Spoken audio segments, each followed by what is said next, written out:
찬성 측의 주장에서도 인구 절벽에 대한 문제는 각종 통계치로 당연히 사실화되어 있는 상황입니다. 그래서 지금의 병력을 제가 시종일관 말씀드린 지금의 병력을 유지해야만이 안보를 국민의 최선 방어를 가능하다는 논리 맞으나 그 부분이 나중에는 실현되지 않을 가능성도 분명히 존재합니다.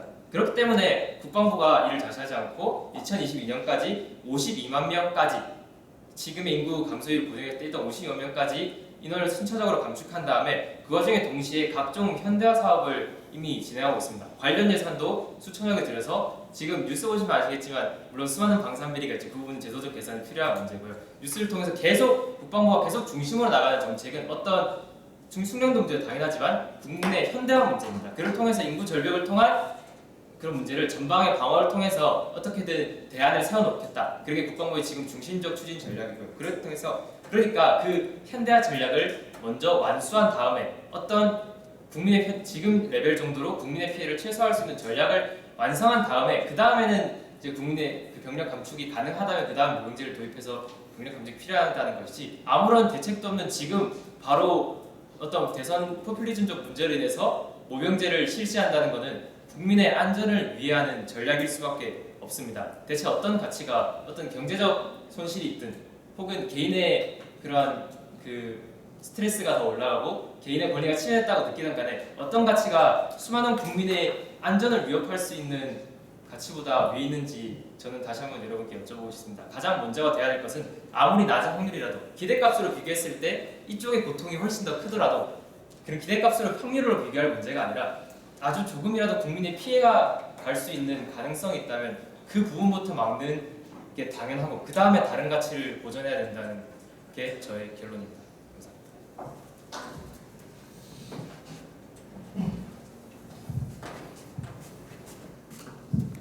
찬성 측 발언 시작하겠습니다. 징병제에서의 기계적 평등은 실현할 수 있지만 징병제라고 빈민층에 대한 해결책이 딱히 있는 것은 아닙니다. 오히려 현 징병제는 빈민층을 확인 사살합니다.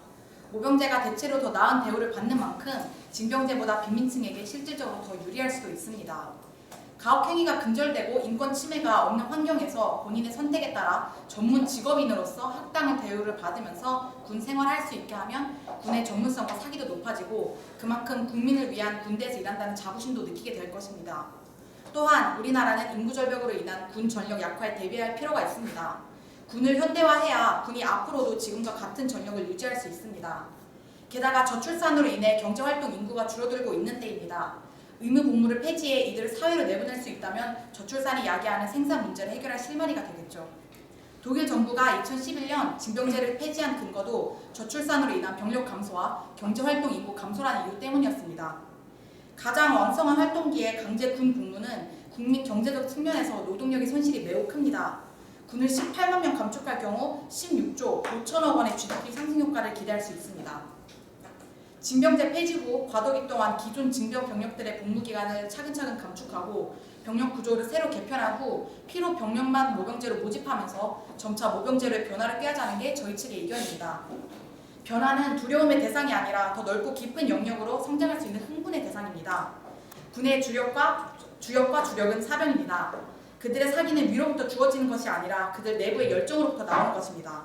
그리고 모병제는 그 시발점이 되어줄 것입니다. 감사합니다.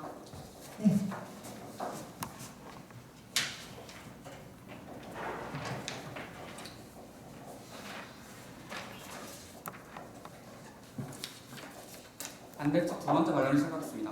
찬성 측에서는 징병제가 무려 60만 명 자유권을 침해한 내용을 폐지한다고 말씀하셨습니다.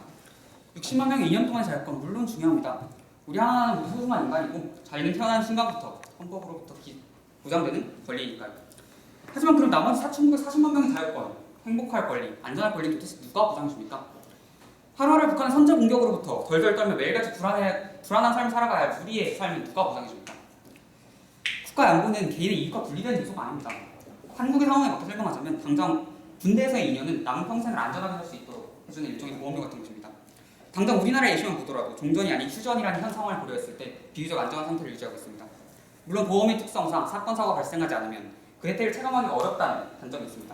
하지만 이런 논리를 사용한다면 국가 혜택을 체감하지 못한다는 이유로 납세를 거부할 권리도 있어야 한다고 생각합니다. 그리고 단언컨대 저희 인문에서 보셨듯이 모병제는 징병제만큼의 국방력을 가지지 못합니다. 증가한다는 숙련도는 의문이고 수는 반으로 줄어들며 무기는 비슷합니다. 그렇기 때문에 국가 안보를 유지하면서 징병제를 유지하면서 징병제 개선을 해나가야 할 것입니다. 여러분, 저는 많은 것을 바라는 것이 아닙니다. 단 15년 후 4살짜리 제 딸이 저에게 아빠 이제 우리 죽는 거야? 라는 질문을 하며 불안에 가득 찬 삶을 살지 않았으면 할 뿐입니다. 어느새 머리가 하얗게 되신 제 부모님이 전쟁의 위협으로 힘들어하지 않으셨으면 할 뿐입니다. 그리고 저는 제 아들에게 말할 겁니다. 2년간 엄마와 여동생을 위해 그리고 너의 가족을 위해 나라를 지키고 남은 98년간 행복하고 안전한 삶을 살라고 말입니다. 이상 반대측 마지막 반론을 마치겠습니다. 고맙습니다. 찬성층 마지막 반론 시작하겠습니다. 아까 북한이 이길 수 있는 경우의 수가 0이라고 하셨는데 알 수 없는 이유로 쳐들어온다는 0.001%의 가능성을 말씀하셨습니다. 저는 이게 말이 안 되는 발생이라고 생각합니다. 국가 단위의 규모에서 정책을 결정하는데 알 수 없는 이유로 그냥 0.001%로 이길 수 있으니까 쳐들어간다? 그렇게 이루어지지 않는다고 생각합니다. 그래서 우리나라 국방부에서도 군의 현대화를 이루고 있는 이런 이유가 바로 인구 절벽 문제를 일정하고 모병제로의 전환을 준비하고 있는 그런 상황이라고 저는 알고 있습니다. 다수를 위한 소수의 강제적 희생, 5천만을 위한 50만 명의 비자발적 희생의 강요, 이것이 우리 현대사회가 지향하는 가치입니까? 소수의 자유와 다수의 자유를 놓고 그 크기를 비교하자는 것이 아닙니다. 거창한 전례의 명분에 집착하여 어쩔 수 없다는 이유만으로 1950년대부터 이어온 악습을 버리지 못하고 변해가는 시대에 능동적으로 변화하지 못한다면 대한민국은 언제까지나 경제 성장 지표와 국민의 행복 지수가 동떨어진 무늬만 선진국인 나라로 남을 것입니다. 시대가 변하고 있습니다. 저성장, 저출산, 고령화, 인권에 대한 강한 의식. 한때는 징병제를 신봉했던 나라들이 앞다투어 모병제를 전환했습니다. 미국, 일본, 대부분의 유럽 국가들, 심지어 필리핀, 인도네시아 같은 개발도상국에서도 모병제로 전환하고 있습니다. 단순히 징병제를 개선하는 것만으로 자유, 평등, 인구 절벽 문제를 해결할 수는 없습니다.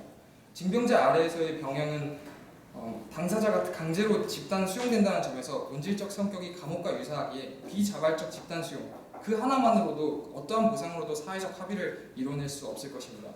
징병제는 누구나 징집 대상이기에 평등하다고 주장하지만 유사 이래로 우리나라에서 돈 있고 힘 있는 사람은 편하게 공무하거나 복무를 피했습니다. 천안함 사태가 일어났을 때 청와대 벙커에서 열린 안보회의 참석자들 중 국방장관 1명 빼고 모두 면제자였습니다. 결국 무늬만 평등한 것입니다. 이에 반해 실질적으로 복무하고 있는 군인들에게 합당한 보수를 주고 자발적으로 지원하게 한다면 실질적 평등을 이룰 수 있을 것이라고 봅니다. 감사합니다. 네.